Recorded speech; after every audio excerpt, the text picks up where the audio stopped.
Olá, estudantes da disciplina de Biologia e Manejo de Plantas Daninhas. Sejam todos bem-vindos a mais um semestre em que estaremos ministrando aulas remotas, como no semestre anterior, mas de alguma forma iremos vencer esse momento porque não existe distância para o conhecimento, né? Então vamos adquirir conhecimento ao longo desse semestre e que ele seja bem proveitoso. Então a nossa disciplina de Biologia e Manejo de Plantas Daninhas, eu já mandei para vocês aí no WhatsApp o plano analítico da disciplina, também mandei a lista de exercícios, e aí eu quero destacar no plano analítico da disciplina aí as avaliações, são duas avaliações por VA, uma é prova e a outra é oral, tá? Então o que é planta daninha, né? Então nenhuma espécie de planta pode ser considerada daninha se não estiver relacionada com alguma atividade humana. Planta daninha é uma espécie que está direta ou indiretamente prejudicando uma determinada atividade humana ou qualquer planta que ocorre onde não é desejada. Então, planta indesejável competindo com culturas comerciais, planta invasora em linha férrea, mato em jardins, planta de milho em plantio comercial de soja, plantas tóxicas em pastagens, plantas invasoras em reservatório de água, como em usinas hidrelétricas e em canais de irrigação. Fato é que a planta por si só, isoladamente, ela não pode ser considerada daninha. Esse conceito é muito importante, porque é um conceito que você leva para a sua vida. Para que você não cometa equívocos quando estiver falando com diferentes públicos. Há pouco tempo eu estava conversando com... Eu postei uma propaganda do livro e falava lá na propaganda do livro a respeito da competição entre planta de interesse econômico e planta daninha. E uma pessoa me questionou, dizendo que esse nome não é adequado, que ela não gosta desse nome, planta daninha.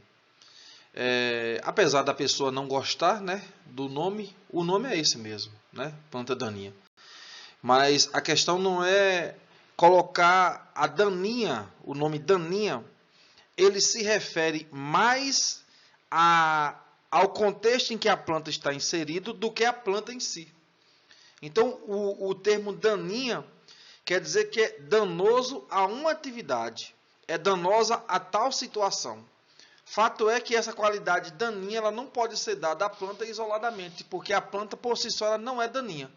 Mas ela está envolvida em um cenário em que está danificando e que está prejudicando a atividade econômica. Então ela é daninha à produção de soja, ela é daninha à produção de milho, ela é daninha numa pastagem, ela é daninha no reservatório de usinas hidrelétricas, ela é daninha para um canal de irrigação. Então note que não é o termo daninha é uma característica que não se refere à planta isoladamente, mas se refere a uma situação em que a planta está envolvida e porventura essa planta esteja prejudicando aquela atividade, seja ela invadindo uma linha férrea, seja ela invadindo um jardim, seja ela competindo com plantas de milho ou de soja, seja ela uma planta tóxica numa pastagem que o animal pode consumir e aí ter algum distúrbio, pode ser prejudicando um reservatório de água. Então observe que o termo planta daninha, esse termo daninha não se refere à planta como uma caracterização universal, mas sim a uma situação em que a planta está envolvida e nessa situação ela não deveria estar presente, porque ela estando envolvida, ela prejudica a situação, prejudica aquela atividade econômica, prejudica aquele reservatório de água, prejudica o plantio de algumas culturas. A planta daninha ela pode ser comum e pode ser verdadeira, né? A planta daninha comum, por exemplo, é o milho no plantio de soja. Porque, na verdade, o milho não é uma planta daninha verdadeira. O milho é uma planta cultivada. Mas o milho no plantio de soja, ele passa a ser uma planta daninha, porque é danoso à produção da soja, por competir com a soja. Então é uma planta daninha, mas não é uma planta daninha verdadeira, é uma planta daninha comum. Porque o milho, por si só, ele não é classificado como uma planta indesejável na maioria dos cultivos. Dentre esses, o milho mesmo, ou o consórcio milho e outra cultura como feijoeiro. Então a planta daninha verdadeira, ela tem algumas características diferentes da planta comum, de uma planta indesejável. E algumas características relacionadas principalmente com a sua com o melhoramento proporcionado pela seleção natural.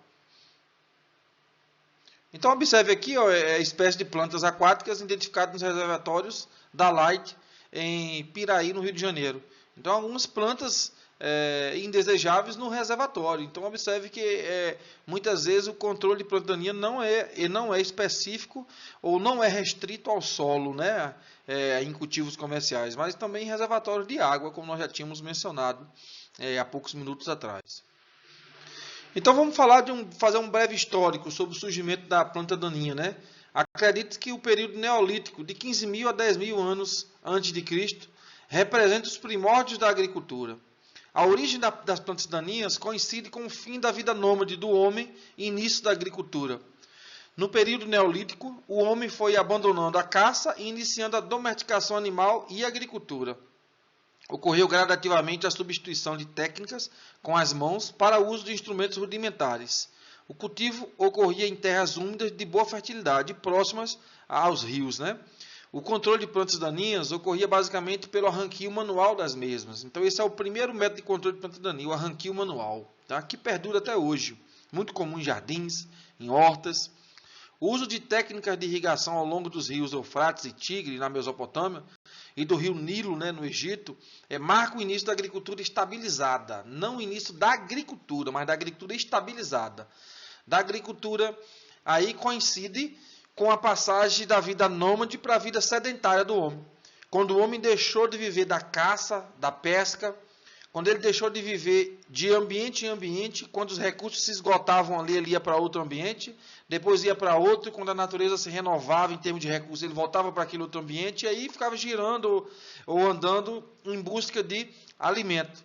No entanto, a partir do momento em que o homem começou a domesticar os animais, e a domesticação dos animais ele antecede a agricultura, depois vem a agricultura, e aí o homem passou a domesticar os animais e a praticar a agricultura. Aí coincide o início das plantas daninhas.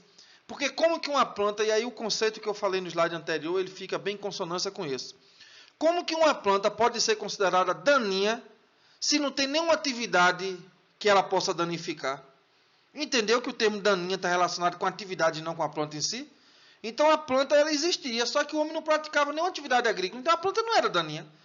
No momento em que o homem começa a fazer agricultura, ele começa a cultivar, ele começa a plantar, aí algumas plantas são indesejáveis àquela atividade que ele está fazendo.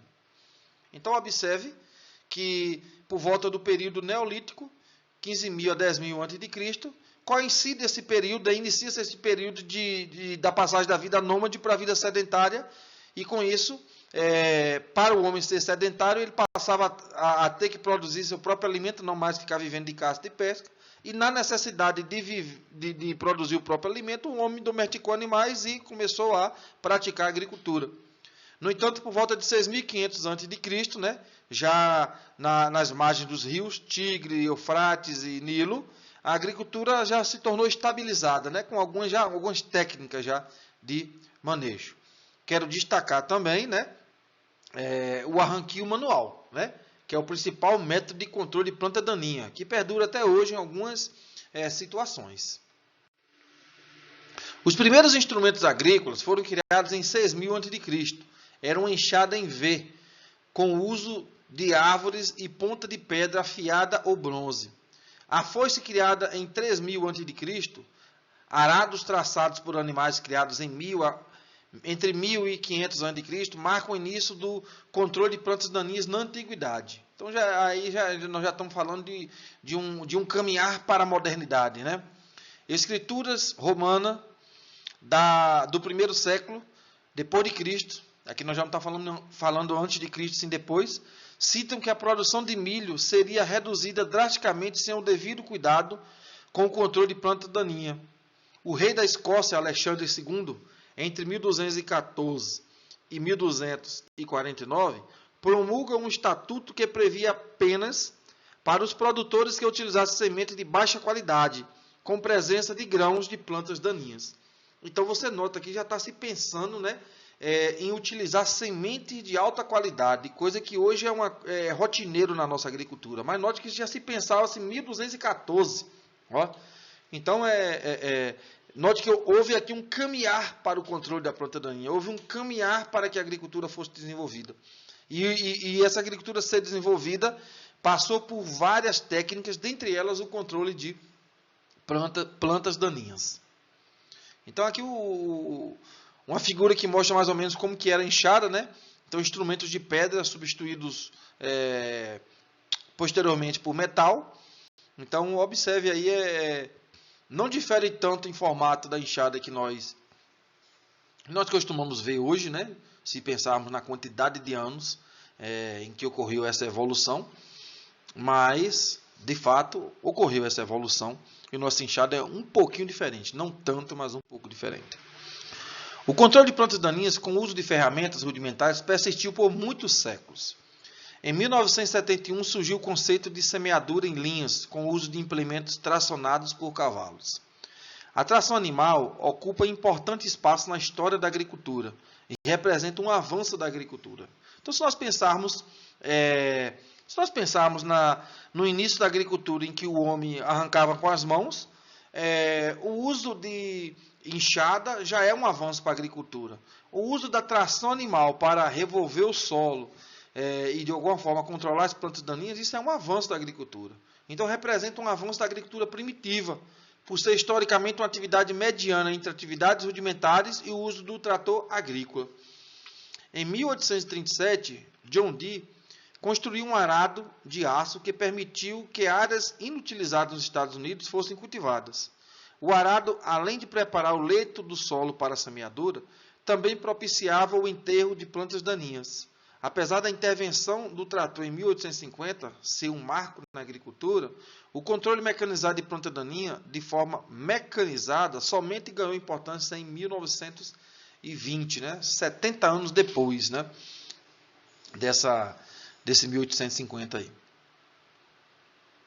Então, observa aqui uma foto do trator, um pouco diferente do que nós temos hoje, mas marca o início aí da era do trator. A rotação de cultura, com o uso de graminhas e forrageiras, integrando a agricultura e pecuária, marca a primeira revolução agrícola por volta dos séculos 18 e 19. Então, a primeira revolução agrícola teve como base o uso da rotação de culturas. A rotação de cultura é uma técnica muito utilizada até hoje, né? Até hoje.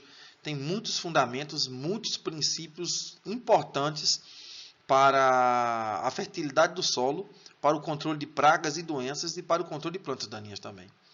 No final do século XIX e início do século XX, ocorreu a segunda revolução agrícola, né? A Revolução Verde.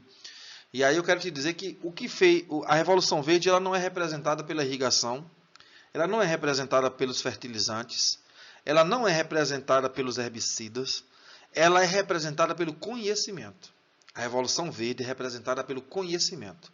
O conhecimento foi o grande responsável pela Revolução Verde. Tá? Então, muitas vezes a gente atribui isso ao trator, atribui isso à própria rotação de culturas, atribui isso aos fertilizantes, atribui isso à irrigação, atribui-se toda a Revolução Verde ao conhecimento nas diversas áreas. Então, descobertas científicas, o uso do conhecimento para o desenvolvimento de tecnologias.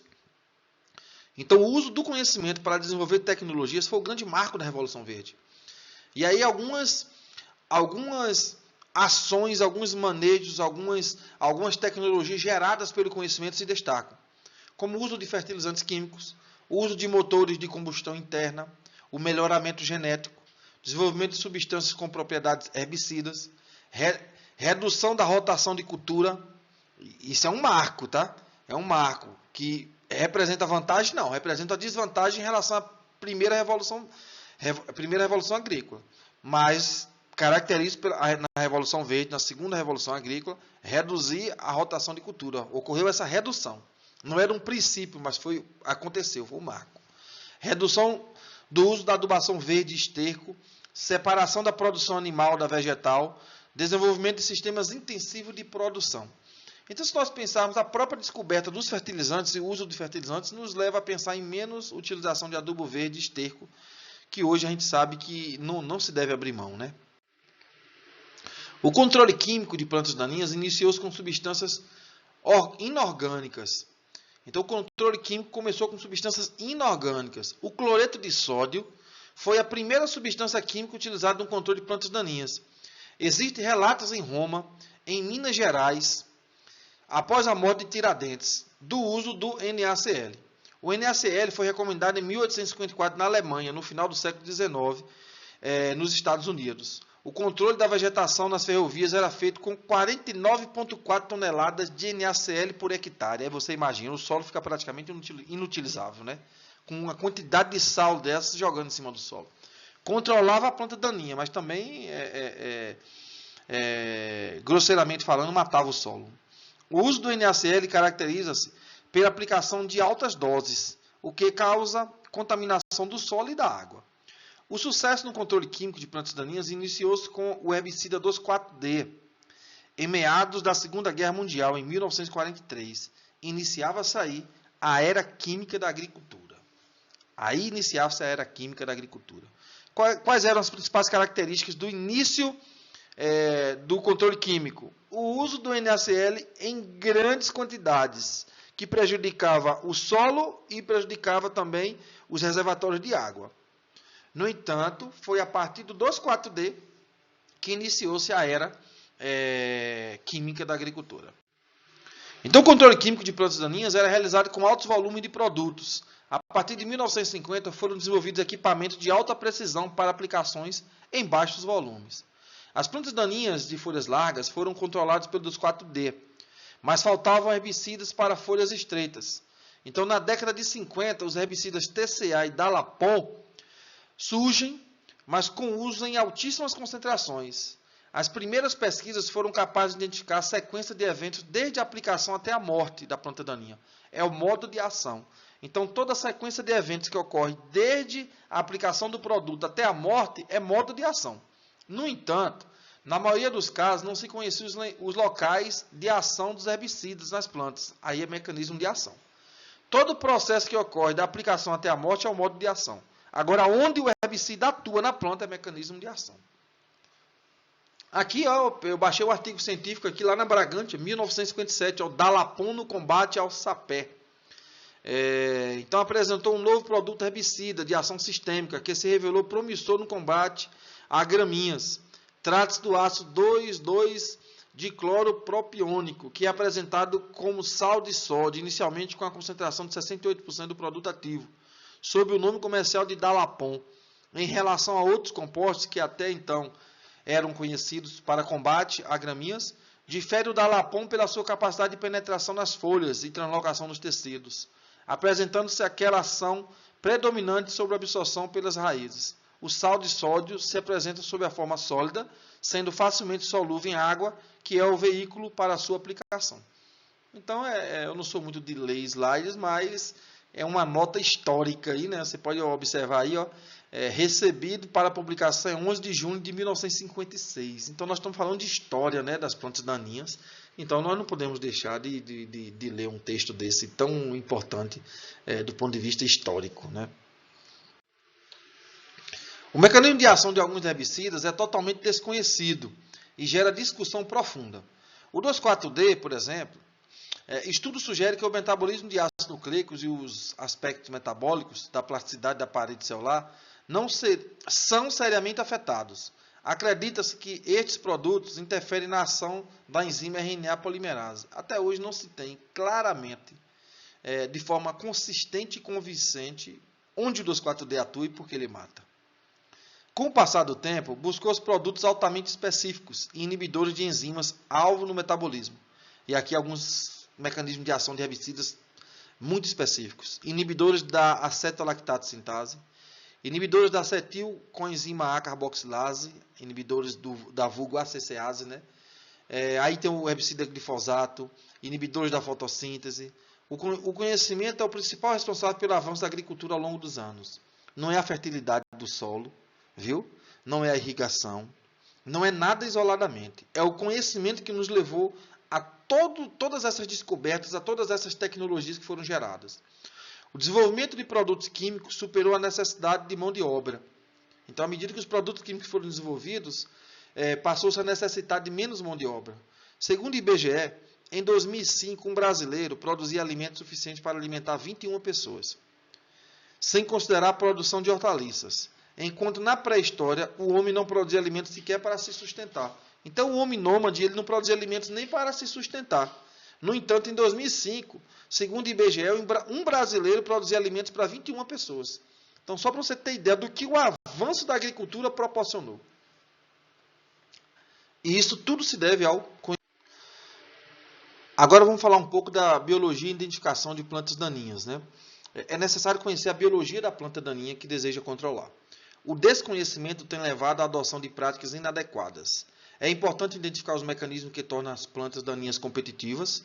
O plantio direto representa importante prática de controle de plantas daninhas pelo não revolvimento do solo e impedimento de germinação de sementes dependendo de luz.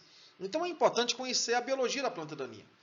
Não adianta você sair aplicando produto químico, né, poluindo o ambiente, contaminando o meio ambiente, prejudicando solos e reservatórios hídricos, sem sequer saber que planta daninha você tem que controlar, sem sequer compreender a biologia da planta daninha.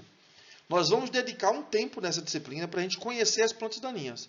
Eu vou apresentar na próxima aula para vocês alguns aspectos relacionados às plantas daninhas e às famílias, e vamos falar um pouco sobre a ecofisiologia da planta daninha. De forma que a gente vai estudar pelo menos 5 ou 6 plantas daninhas de interesse econômico aqui para o Cerrado. E vamos tratar da ecofisiologia dessas plantas daninhas. Para que antes de pensarmos em qualquer herbicida, devemos conhecer a planta daninha. O controle de plantas daninhas em cultivos comerciais a nível familiar e na agricultura intensiva é algo simples. As informações a respeito do produto químico a ser utilizado e o manuseio de ferramentas para controle físico são facilmente disponibilizados e dominados. É necessário um plano de gestão na busca de economia a longo prazo, ou seja, o uso de estratégia para minimizar a incidência de plantas daninhas, reduzir a necessidade de controle e economizar recurso humano e financeiro. Você, ao longo do seu curso de graduação, você, com o conhecimento que você está adquirindo, e o conhecimento que uma pessoa adquire é diferente em termos quantitativos do conhecimento adquirido pela outra pessoa. Você pode até estar estudando na mesma sala, ter os mesmos professores. Mas o que você adquire, apesar do conteúdo ser igual, a quantidade de conteúdo que cada um assimila é diferente. E baseado nessa quantidade de conteúdo que você assimila, você pode planejar, você pode bolar, você pode orquestrar, você pode arquitetar um plano de gestão para controle de plantas daninhas. Na sua mente, baseado em seu conhecimento, o que você planeja em termos de controle de plantas daninhas. Se todo ano você aplica herbicida e você está aumentando a dose de herbicida, ou aumentando a quantidade de herbicida, ou os tipos de herbicida a ser utilizado ao longo dos anos, você está promovendo um controle que não é biorracional. Não é, na verdade, nem racional. Porque se você todo ano tem que usar herbicida, tem que gastar um montante de dinheiro para controlar as plantas daninhas, você está praticando uma agricultura irracional. Por quê? Porque você não tem nenhum método de controle a médio e longo prazo que possa diminuir a incidência de plantas daninhas, que possa reduzir seus custos e ao longo do tempo você ter pouquíssimos problemas com plantas daninhas. Se todo ano a planta daninha ela é problema no seu cultivo, você está praticando a agricultura errada. Está praticando errado. Uma agricultura errada. Isso é típico da agricultura intensiva de baixa racionalidade. Cada ano utilizar mais herbicidas. Então eu não prego aqui um modelo de agricultura orgânica, nem alternativa. Eu não prego um modelo de agricultura convencional. Eu estou pregando uma agricultura racional. Racional. O que é uma agricultura racional? Você tem que produzir alimentos para alimentar a população.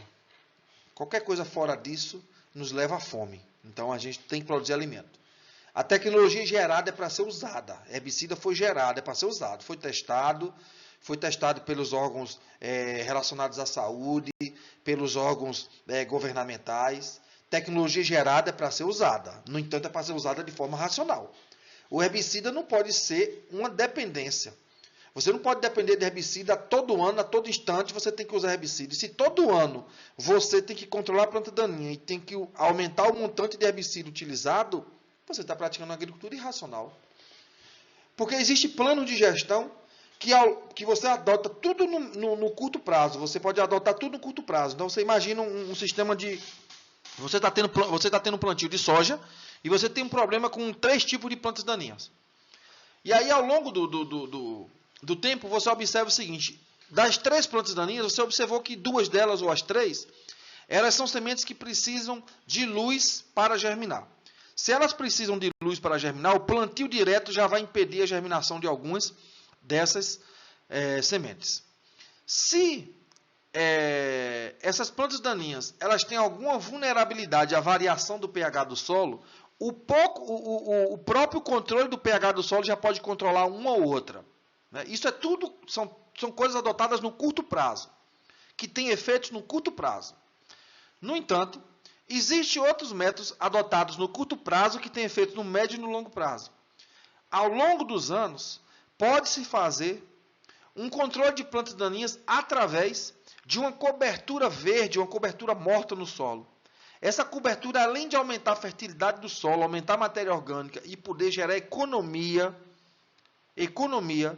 com fertilizantes, também vai gerar economia com herbicida. Por que vai gerar economia com herbicida? Porque quando você cobre o solo, isso vai causar um sombreamento, isso vai causar uma redução da temperatura a nível de solo, as plantas daninhas, as sementes serão inibidas de germinar, e as que germinarão lentamente, porque a temperatura é baixa em relação à temperatura do ar. Então, note que ao longo do tempo, você vai ter uma menor incidência de planta daninha. Por ter menos incidência, você vai usar menos herbicida ou menos mão de obra com qualquer método de controle, já que tem menos incidência. Isso é um método aplicado no curto prazo, mas que tem efeitos no médio e no longo prazo. Também podemos utilizar a rotação de cultura, que no médio prazo aí, né, a gente adota no curto prazo, mas no médio prazo já nos dá resultados.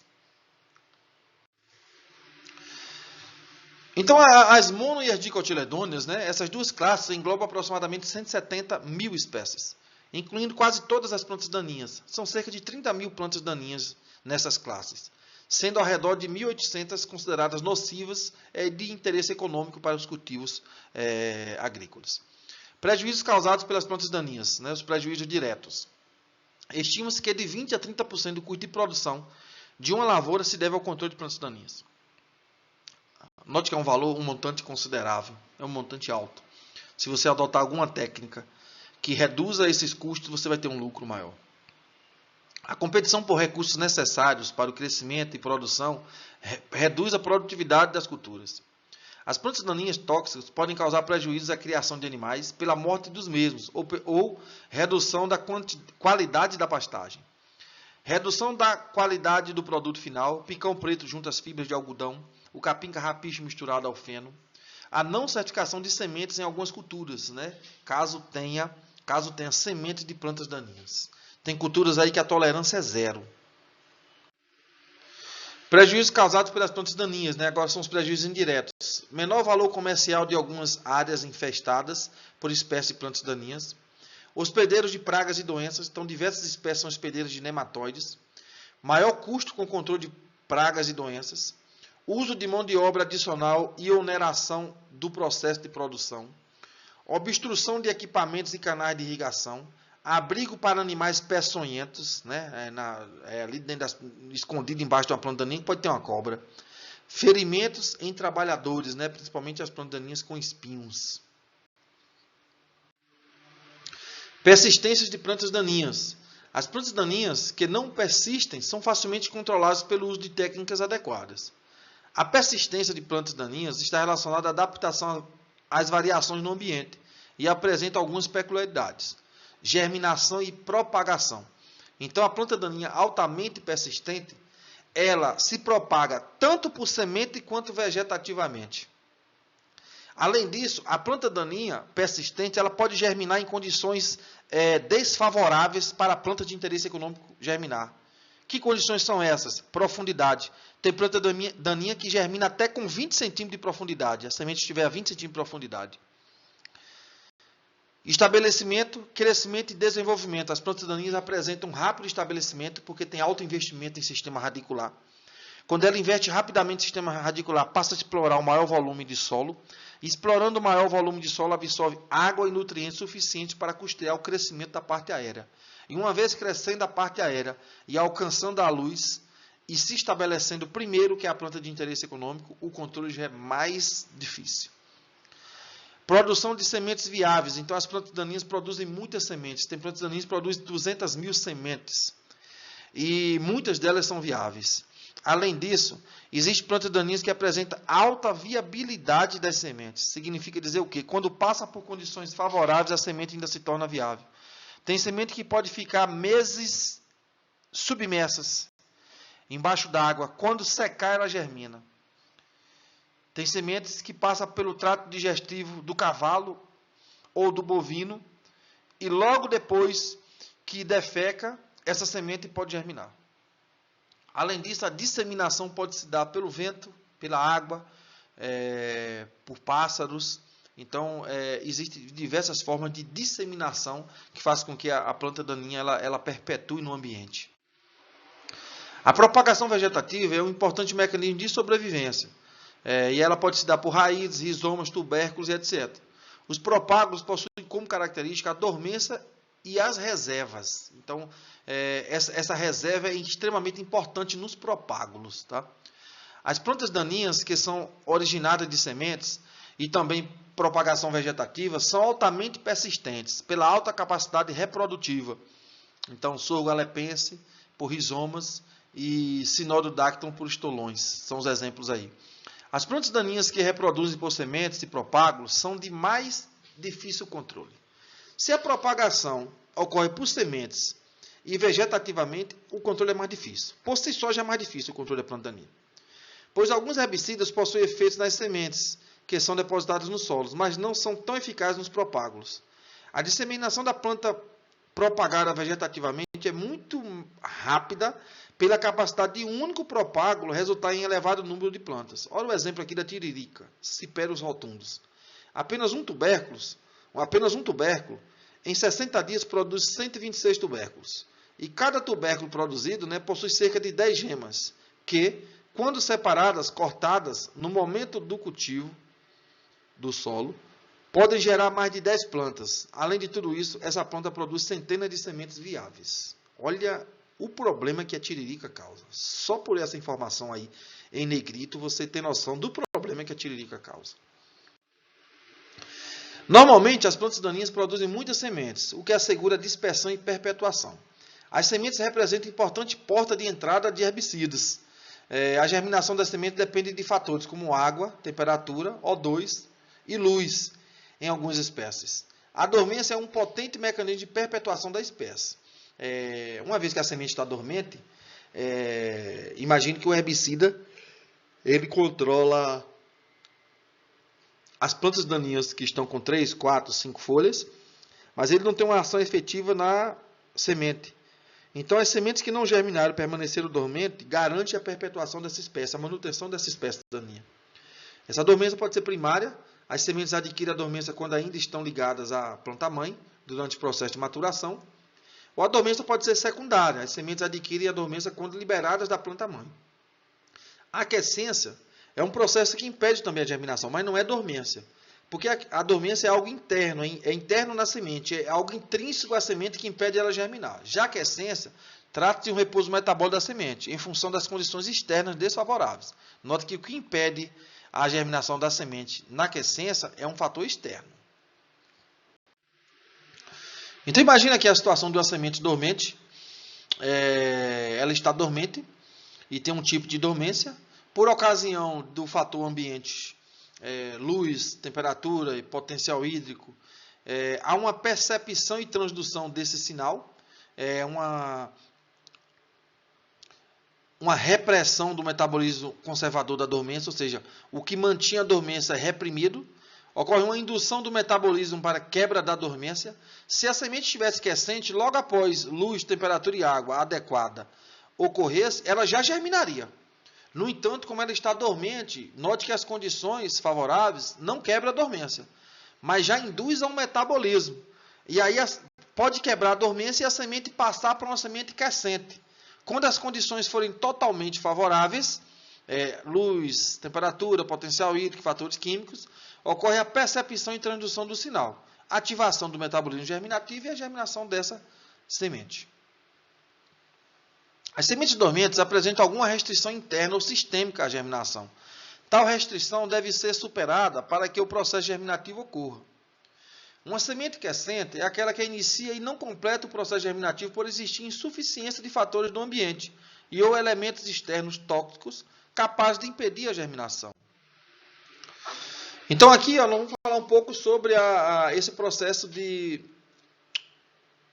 germinação, esse processo em que a semente ela é produzida, ela entra na dormência, no processo de dormência, e depois ela pode, esse processo de dormência ser superado e aí ela germinar.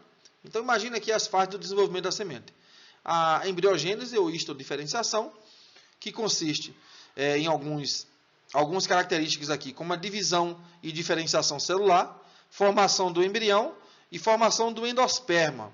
Né? Essa etapa aqui é uma etapa em que o ácido abscísico é determinante para que ocorra essa redução da divisão celular e aí passa para a etapa seguinte, que é a etapa de maturação, que é a etapa aqui que ocorre a alocação de substância de reserva, acúmulo de matéria seca, é aqui que a semente adquire a máxima capacidade de germinar, e é nessa fase também que ocorre a maturação fisiológica da semente.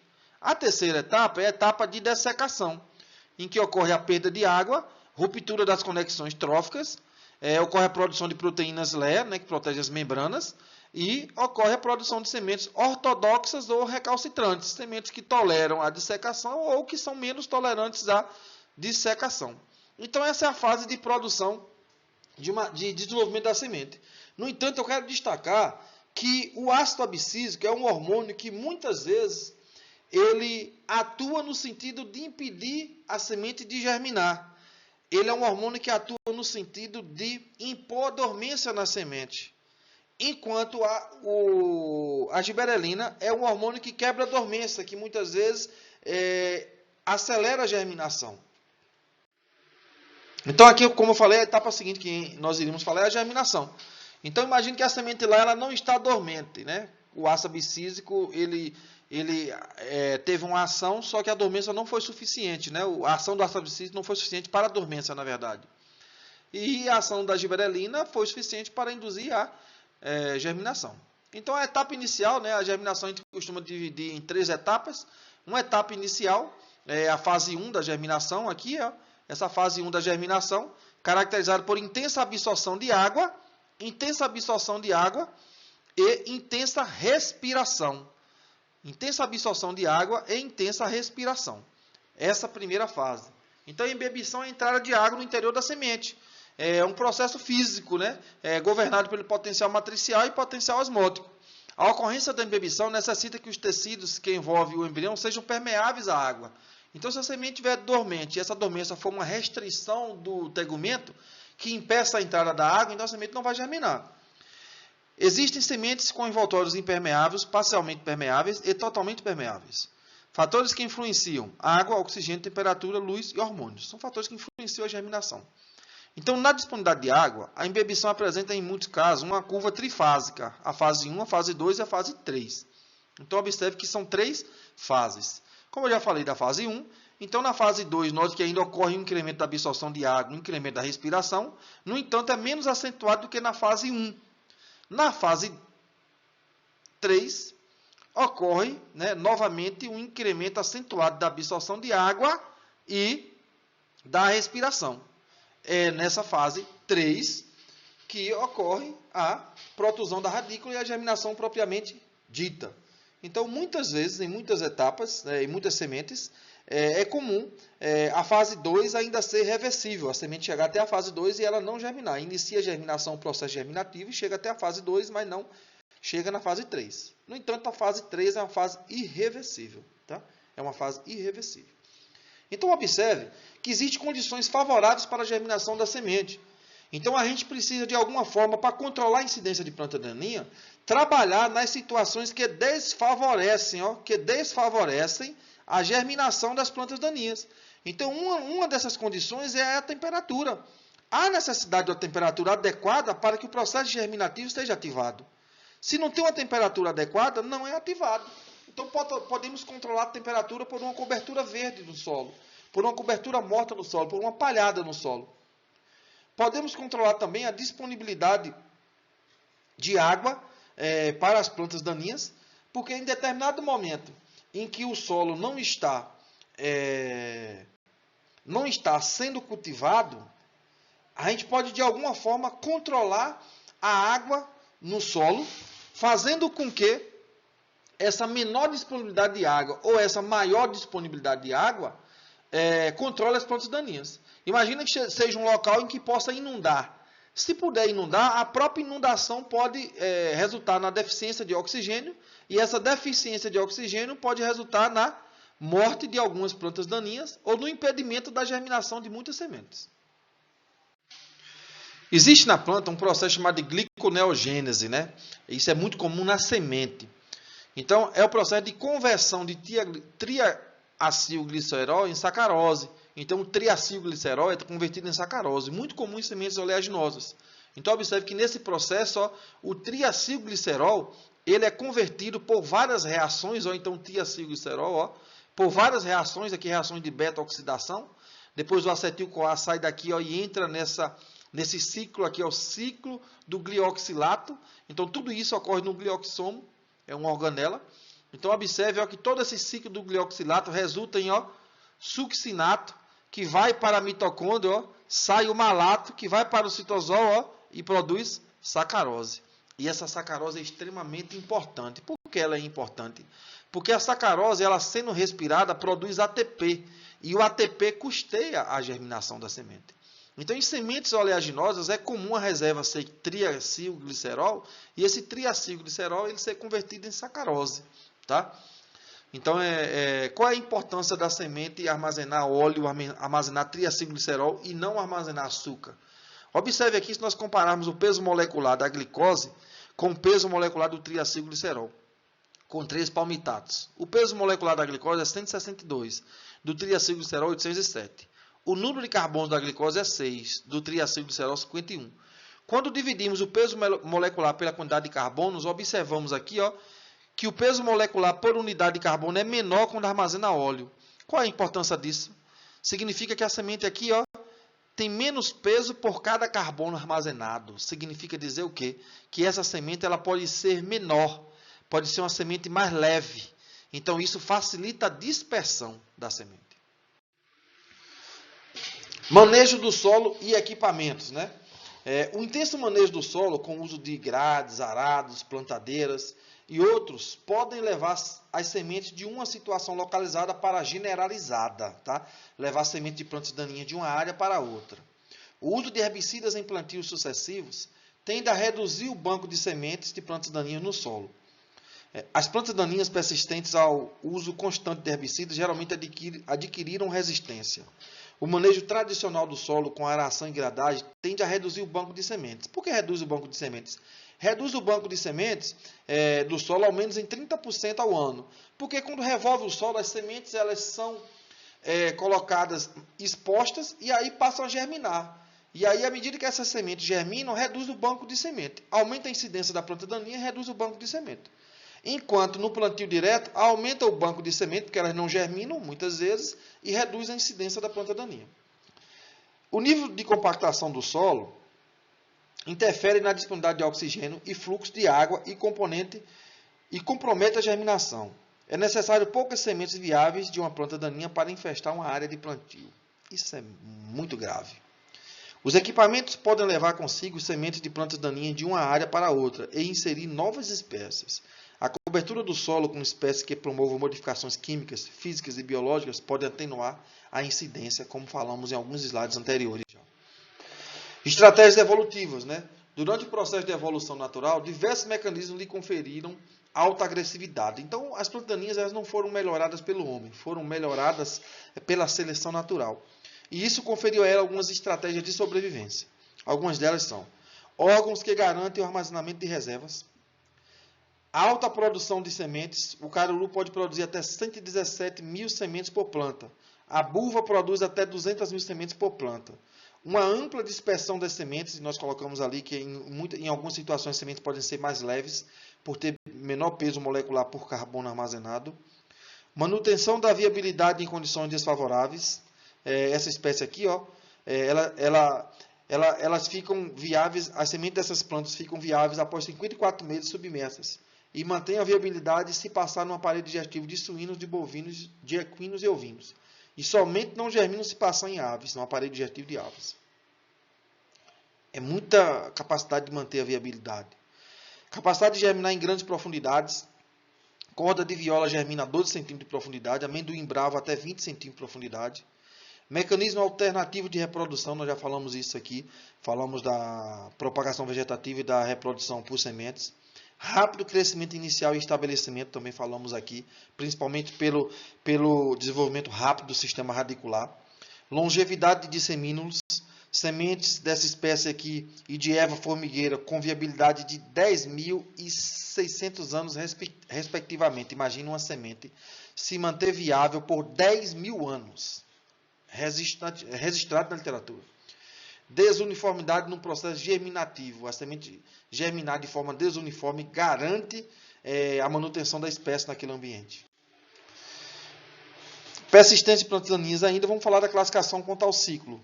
As anuais são plantas que germinam e realizam o ciclo completo dentro de um ano.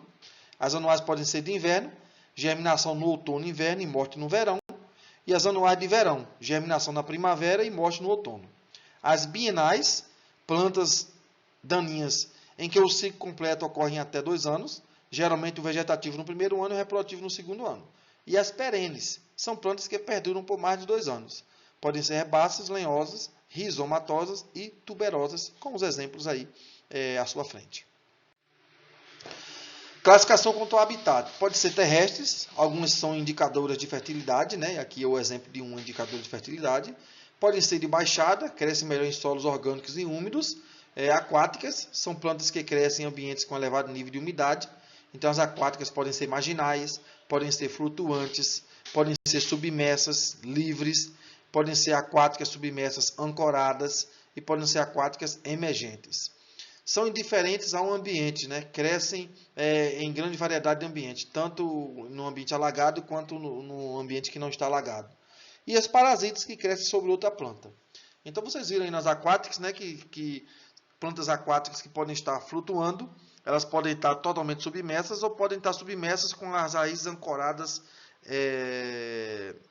embaixo da água, em terra. Tudo bem? Que Deus abençoe poderosamente todos, viu? E que vocês possam assistir essa videoaula aí. E logo em seguida a gente vai para a aula no Google Meet.